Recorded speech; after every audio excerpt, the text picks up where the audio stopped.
Hey Bowtie Nation, Joseph Hogue here with your weekly stock market update, 9 a.m. Eastern every Monday morning with the stocks to watch, the stock market news you need to see. And Nation, we're coming into the heaviest weeks of earnings season, with stocks jumping double digits up or down. I found 10 stocks Wall Street is quietly telling its clients to load up, along with 10 stocks to avoid before they report. I'll reveal those, along with the must-see market news on Supermicrocomputer, ticker SMCI, Advanced Micro Devices, AMD, SoundHound AI, ticker SOUN, and an update to our stock market outlook. But first, gold is the biggest story this year, up 47% on dollar debasement, unstoppable government spending, and inflation driving historic central bank buying as governments around the world rush to the safety and away from the dollar. In fact, commodities expert Ed Yardeni recently made his forecast for $10,000 an ounce, another 150% upside from here. Now, I've had a small part of my portfolio in gold for years. I wish it was more, but to help you get started, I've partnered with Money.com to highlight the best platforms for investing directly in physical gold. To see that list, click through the link I'll leave in the description. I've used American Hartford for its lowest price guarantee and up to $15,000 in free silver bonus. But check out all 4 platforms, along with how to use a self-directed IRA to get all the tax benefits as well. All of these give you free shipping or storage of your physical gold, along with these other offers, so check out that link or scan the QR code here. Back to our main topic though, in each quarter, FactSet Earnings Insight releases its survey of buy and sell ratings among Wall Street analysts, showing the stocks with the highest percentage of each rating. This shows the top 10 stocks by highest percentage rating, so the stocks Wall Street is nearly unanimous on either to load up or avoid. And while I wouldn't recommend jumping into a stock or dumping it based solely on this list, it can be a great place to start for finding those stocks for further research. Now, it's true that a lot of the analysts I knew in my Wall Street days couldn't find their ass if their head was on backwards, but they do put in the time and do that deep research that a lot of investors neglect. That means using lists like these, you can uncover some great stocks and themes without making the investing a part-time job. Within the top 10 stocks recommended by Wall Street analysts, all are recommended by at least 9 of 10 analysts. Only one has a single sell rating. It is true that most stocks have far more buy ratings than sell. Of the almost 13,000 ratings on stocks in the S&P 500 index, more than 56% of them are to buy, and 39% to hold, with just 5% of those ratings to sell. Nation, the truth is, analysts will generally just drop coverage of a stock, just stop talking about it, rather than give a sell rating and piss off management at that company. But then to have a nearly unanimous buy ratings, especially after stocks have risen so high and surpassed most of those price targets, it's still exceptional and worth looking at. Here, 4 of the top 10 most recommended stocks are in that AI theme: Microsoft, Amazon, Broadcom, and Nvidia. Shares of Amazon jumped 10% Friday after it beat earnings and revenue estimates for the third quarter, reporting cloud services revenue that jumped 20% from the year before. Microsoft was down on its earnings last week, even though it beat expectations, but was only down about 1% for the week, against a 23% return for this year. Nvidia doesn't report until mid-November, and Broadcom even later in December. Now, as I pointed out in Friday's video, bubbly or not, AI spending is set to keep increasing for at least another year, and it's going to boost revenue for all 4 companies. I am using options on a few others in this theme to hedge that downside risk, but these 4 are prime beneficiaries, and I'd echo the buy rating here. Diamondback Energy, ticker FANG, is the sole energy stock on this buy list and one of my favorites in the sector. Shares are down 12% this year, and oil prices aren't likely to jump higher anytime soon, but Diamondback is a cash machine, generating $7.5 billion in operational cash flow and taking advantage of the oil market weakness to buy up bargain basement assets lately. Though rebound in energy stocks will take a while, but if you're patient enough, you're going to get an almost 3% dividend while you wait and a solid return long term. Vici Properties, ticker VICI, is also a good long-term pick from this buy list. The company owns casinos and gambling-related properties across the United States, leased out to some of the best-run operators like Hard Rock, Caesars, and MGM Resorts. The casino and gaming industry has been struggling under a very weak consumer, and that's likely to get worse into early 2026, but should rebound later next year. Just like Diamondback Energy here, it's going to take patience, but you get a 6% dividend while you wait.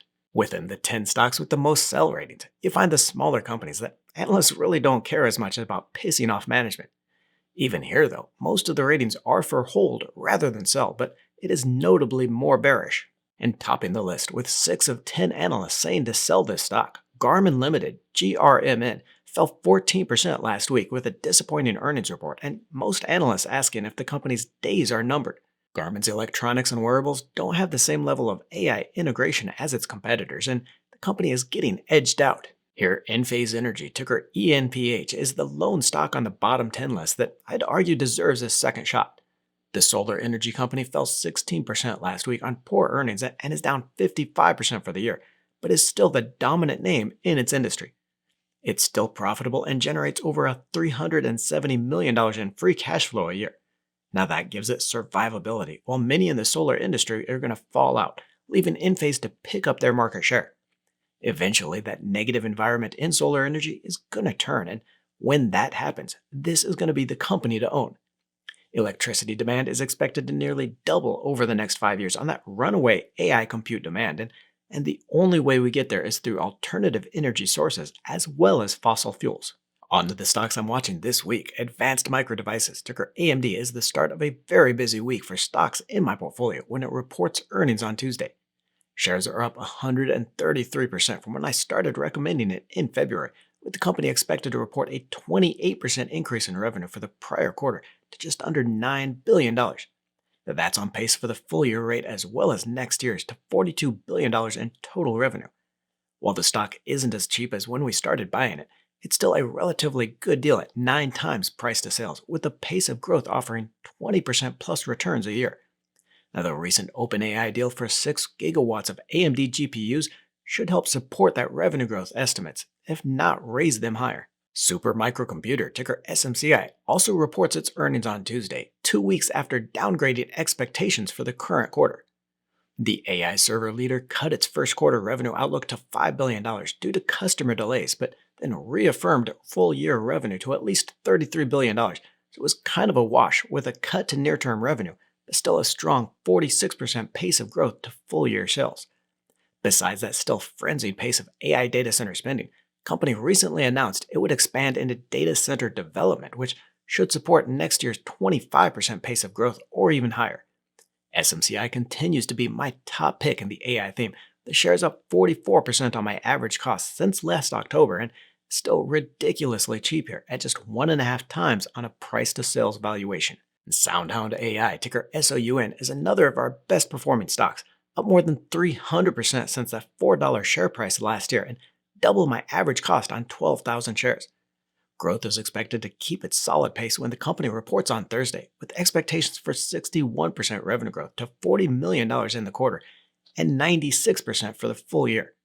SoundHound is the leader in voice assistant AI and has struck deals with car makers Hyundai, Stellantis, and Kia, with White Castle and Krispy Kreme in restaurant ordering, and other companies in that AI push.